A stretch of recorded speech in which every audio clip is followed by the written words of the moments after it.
Luxury is incredibly subjective, okay? It means different things to different people, but ultimately luxury is a state of abundance. It's a state of great ease and great comfort where you are given or you are providing yourself with added pleasure. So when we talk about luxury has been around for an incredibly long time. It's not something that arrived on our doorstep yesterday. Things have changed in terms of strategies, in terms of luxury products, and in terms of positioning luxury products. Today, we need to take into consideration other elements. And those elements that I am going to quickly just go through with you are elements that are constant, okay? So even though luxury transforms, it changes, it moves, it modifies, there are certain elements that still contribute to the positioning of a luxury product. The first is pricing, okay? Even though pricing doesn't become the core of the strategy any longer, it still plays a very important role in the positioning of a luxury product. Another very important point is that of quality.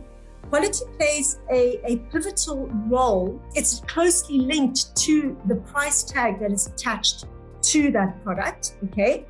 And when we talk about quality, we talk about the raw materials that are involved. Another important point when it comes to quality is the practices that are used to create that end product.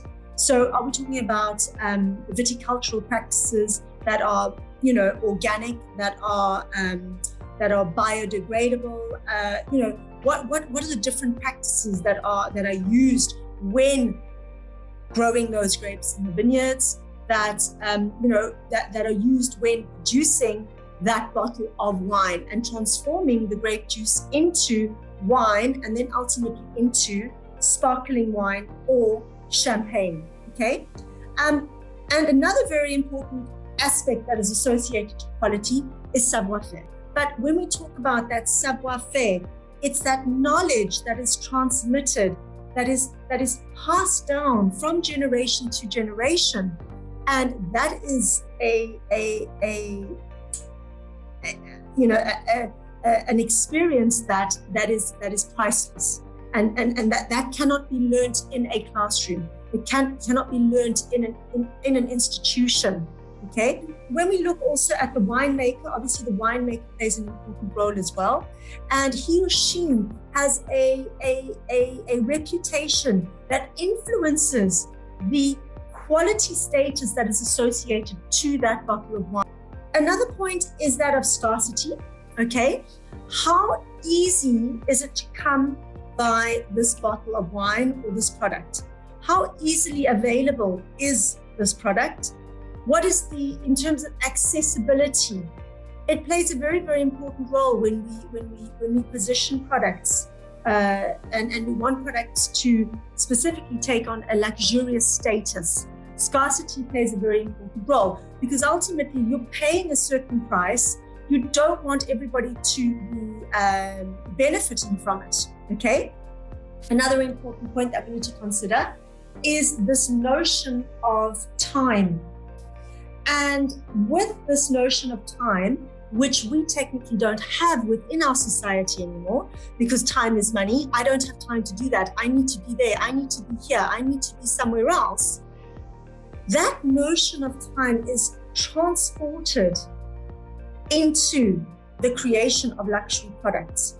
And so, technically speaking, we are paying for time that we don't have. And how do we in the industry, how do we project that notion of time?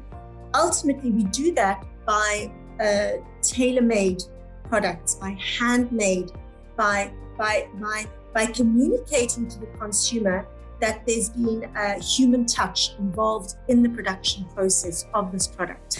And so you're not only buying the luxury status of that product, but you're also buying the time that has been associated to the creation of that product. And ultimately, you're buying something that not all of us have anymore. So timelessness, okay? Scarcity, quality, price so far. Those are all elements that contribute to the creation of a luxury product.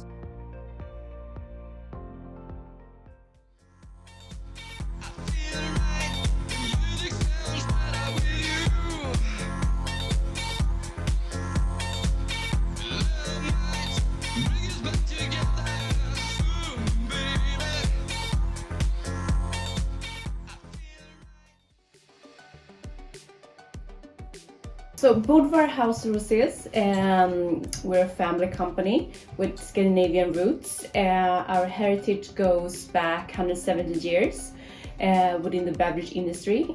Our family are from Grönstedts Cognac, the family that founded the cognac, which is a very famous Scandinavian brand today. So one part of the family was the family Grönstedts. And they were also big wine importers in Scandinavia, and then there were also wine producers and producer of cognac. And then we have another part of the family, which is Hofströms, and they were art collectors. They were also into real estate and also producer of cigars. So we have a heritage from the luxury industry of different premium beverages and real estate, of course. And then me and my husband, we wanted to follow a little bit in the footsteps of our ancestors. So we created Bodvár House of Rosés, which is today one of the leading premium rosé wine brands out in the world. First of all, rosé is totally different category, I believe, than other wines, because with red and white wines, you do a lot of food pairing and to like what you eat. With rosé wine, it's more of a lifestyle brand. It's about occasions when you drink rosé wines. It's always like, with a happy memory, a sunny day, or like, a day out with your friends, or like a day out on the water with your family, or on vacation, on a beach club, on the street, on a sidewalk in Paris, drinking some rosé and just like having a wonderful time. I can't really imagine a bad memory with rosé wine. I can do with other spirits, but not rosé wines. So for us, rosé wine is not just about a wine, it's about a whole lifestyle, and it's about building experiences for our customers. We want to have Bodvár part of people's experiences through life, and I think Bodvár should be part of an international lifestyle. Our customers are travelers, and they're seeking experiences from from the food to the environment to the beauty of looks of the restaurant or the bottle, or the tastes of food and wine, all those kind of experiences. I think if you have a strong vision and you have a strong strategy on how you want to build a brand, I think it's much easier to also find the right location and the right occasions. I mean, art is basically everywhere. Everything from when we design the labels, we want the bottle to look beautiful, and that's kind of that's an art piece for us in our industry. Just to see, as I told before, it's about the experience, and it's about the 360 experience. Everything from how the bottle looks on the table or in the ice bucket in front of you, from how it tastes, the smell, the aromas and everything. That's one part of the art for us, and how we want to, because the bottle shape and the bottle label, everything reflects how you experience the brand. I definitely believe that there's a big interest of incorporating art and that kind of thinking into your business, for sure, because that would also bring another totally different value to your product, and to maybe the understanding and philosophy of the whole brand. there's definitely like, you know, something good of bringing a deeper meaning into the designs and everything you do. So and also like feelings, because people don't buy products today. They want to buy experiences. They want to buy you know, more than just the product. They want to buy what the product stands for, and to definitely to collaborate with different artists will make, perhaps if you find the right artist, will highlight and enhance that those feelings and those emotion experiences of your brand.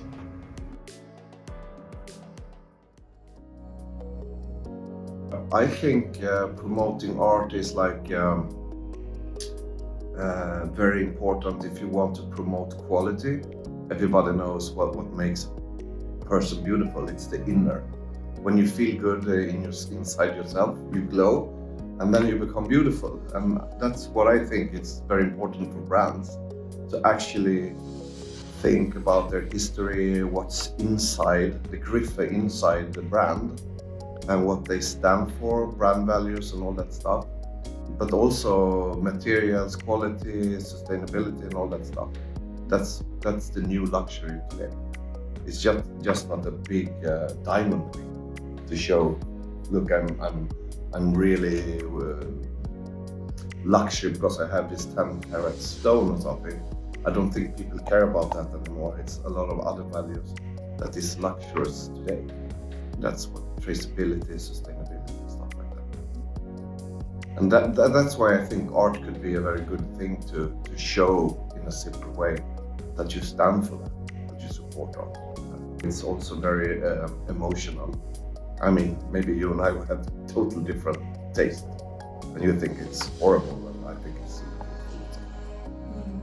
but a good proof of that is you can have very abstract artworks that has an enormous price, and that could be really, people are really thinking about how can that cube cost $100 million? Because you know the story behind, you know the whole transformation and why it's there and why it stands for, and then it can have a great value. So I think it actually has to be for real, that it has to be a passion. If you have promote art on something, it has to be passionate and based on a clear goal why you're doing it. Just not that it's trendy with art right now or something like that, because people see through that directly. And if you look at this Rothschild from 45, they started to do blue chip artists on their bottles, but they also collected it, they made exhibitions, and they did it for real, actually really to promote art.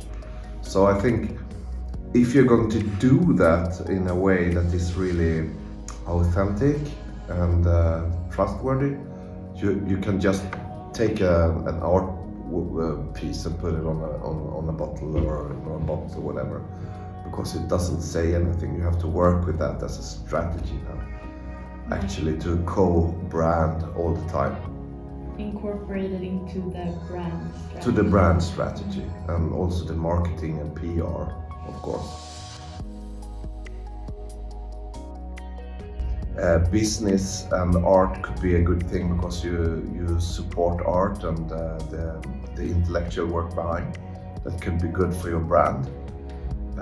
That you do something for the society, because as you know, great art you can see changes in society first, in really good art. And they also can explain the status of now.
Absolutely. I think there are different ways as well of doing that. I think in one way you can work with one or more artists, collaborate with them in different ways. I know a lot of luxury brands today are sort of identifying up and coming emerging artists or street artists, and then they pick up on that trend. And obviously that can be a win-win situation for both the artist and the brand. Definitely a connection, definitely lots of interesting ways to promote both the brand and the artist in different ways. I think limited edition, limited time frame that you're doing something that can really add to the exclusive feel of whatever it is you're promoting. Art on products, for example. I mean, Louis Vuitton, they're working together with Jeff Koons, if you've seen that collaboration. A few years back, they had a collection of graffiti artwork on my handbags, which is really, really cool. I think if you buy something that not everyone is wearing or has, then of course that can make you feel exclusive. It can also make you feel part of something, a context that you want to feel a part of. I think a lot of people are interested in art, even if they don't say that they are interested in art. But then I think identification, again, is also something that we've talked a bit about. And I think it's one of the reasons why art is so appealing on a product, that you can identify with this person's life or what this person is expressing in their art. For me, art is a lot about emotions, evoking emotions, what you feel when you look at a specific painting or product with a branded, artist's work on it. So I think it's also about emotions and how it appeals to you as a person, what you identify with, and how you want to convey what you are really to the world, basically. And to you was, quite a while ago, a couple of years ago, I worked for Save the Children, Rädda Barnen, which is a global brand. And Save the Children had a collaboration with Bulgari. I don't know if you've heard of that produced or designed a ring specifically for Save the Children. And that was sold as a collaboration. So that's one example. And I think it's really interesting to see what sort of can really get a lot of promotion and publicity around that sort of. But there's also one aspect of this that's interesting to address, and that is that not all artists want to be connected to a company or a brand. They want their own creative integrity and they want to maintain that. They don't want to be commercial, so they go in a completely different direction. Artists and the company have to be in agreement on what they want to do. I think it's. I mean, in the example of Jeff Koons, it's become quite a big collaboration, and he's also very commercial in other aspects. So it's interesting to discuss how. And I mean, I think for an artist, if you team up with a company or a business, you can get the professional aspect when it comes to marketing, promotion, distribution, what have you. And for a company, you get the creative aspect, of course. And an artist can also contribute creatively to a business, I think, coming in with a completely different view of how, the business model or the idea or the products or what have you. So I think these two worlds can really benefit from an exchange of ideas and so on. Absolutely.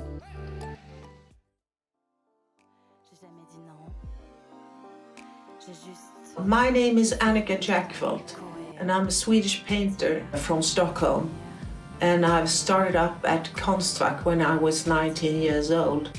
I have an art gallery in the south of Sweden. Mostly I've been painting people, mostly strong people, like the women from the 20s, like Garbo, Marlene Dietrich, Josephine Baker, and so forth. Just like this small moment when I don't do like anything. Can you sit down, have a cup of coffee or a glass of rosé, like in silence? That's just like, that's luxury for sure. It's the inner of something that gives the outer radiance. So that's luxury for me. Creative freedom, that's luxury for me, and that really means having the money, the time, the space to do express what I want to express.